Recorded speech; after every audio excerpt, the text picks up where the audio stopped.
Micah Frankel, CageMinds.com. We're at Conquest Martial Arts, Albuquerque, Brazilian Jiu-Jitsu with Dorian Dixon, King of the Cage, Cutting Edge. You're in the main event taking on Josh Rozema. It's a little under 2 weeks away. How you feeling, sir? Feeling fantastic. My conditioning is great. My technique looks fantastic. After tonight, I put on a good display in Jiu-Jitsu, so I'm looking skilled, I'm looking smooth, looking fast. I feel really confident for this fight. 3-fight winning streak. Tell us about momentum. I'm feeling fantastic. I've gotten that mentality that I talked to you about a couple interviews ago, carrying me through. A total change of mindset for how I approach the game, how I approach the sport, and it's made a world of difference.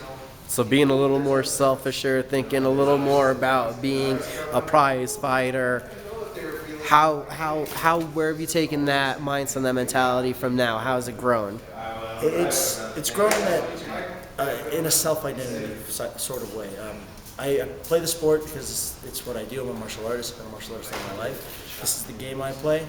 As I've moved forward, I'm seeing that it is a part of who I am. It's a part of how people see me, how I identify myself. It's how my name's going to be remembered. So that's what's changed about it. It's got more meaning than it did before. It's not just a game for me now, it's a career. It's something that I'm going to look back on and remember for the rest of my life. After 2 straight submission victories, the last one went to decision, and you survived a pretty nasty poke in the eye, we heard. So tell us about coming back from that adversity in that fight. It was a challenge. It happened in the first 20 seconds of the fight, so it wasn't even a late poke, and I was completely blind in my right eye for the entirety of the fight. It was a hard battle. The only person who seemed to not see it happen was the ref. Even my opponent acknowledged it, but the ref urged us to keep going. It taught me that I can fight through adversity, that even through something like that, I can continue to fight through without depth perception, being blind at one side. I still managed to beat him pretty badly for 3 straight rounds, and I won the decision unanimously, too. So one-eyed, what was the offense like? What was your mindset after you got poked in the eye? What were you trying to do? There were 2 options. I either needed to stay out of range because I was still adjusting to depth perception loss, or I needed to grapple him because you don't need eyes to grapple if you're good. So that was basically the game plan. Stay at distance, and if I could, get close, and that's how I ended up beating him. Now, main event fight, Josh Rozema. What are your thoughts on your opponent? I know it's somebody that you've definitely seen on other King of the Cage cards like yourself. Yeah, we've fought on a couple cards together, too. He's just another opponent. He's someone that I've seen is pretty skilled. He's in great shape. I'm looking forward to an exciting fight. This is definitely a striker versus striker kind of matchup.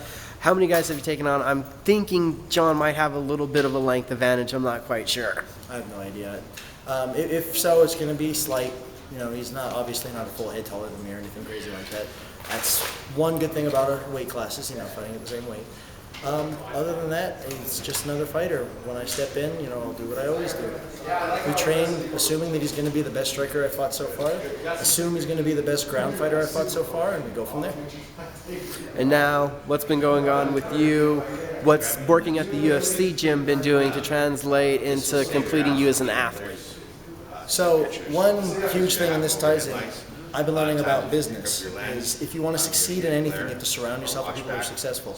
In that context, in that surroundings, I'm around other professional fighters, I'm around other champions, I'm around people who are incredibly physically fit. Not just fighters, I have power lifters and bodybuilders, people who encourage me, and I'm in that scenario, I'm in that environment where it encourages me to push my limits farther and become stronger and faster and more conditioned than I've ever been before. So it's been fantastic. It's gotten my spirits even higher than they were before, pushed my limits farther than they were.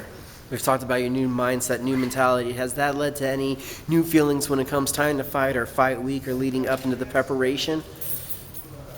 There's a lot less stress. Before, so from my very first professional fight, when we talked in that last interview, there was a lot of stress and anxiety attached to preparing for a fight, going to a fight week.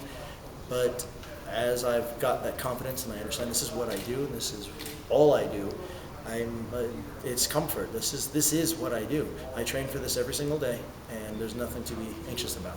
I go in there knowing that I'm going to do the best that I possibly can. Thank you for the time, Dorian. Who did you need to thank? Who did you need to shout out to? So I need to definitely thank Conquest Martial Arts and ABQ BJJ for hosting us. They're a fantastic gym we have here today. Rosales Karate and Kickboxing, always toning, sharpening, smoothing out my striking, and beating me down for conditioning. And for my friends and family who have stood behind me and supported me this whole time. Thank you.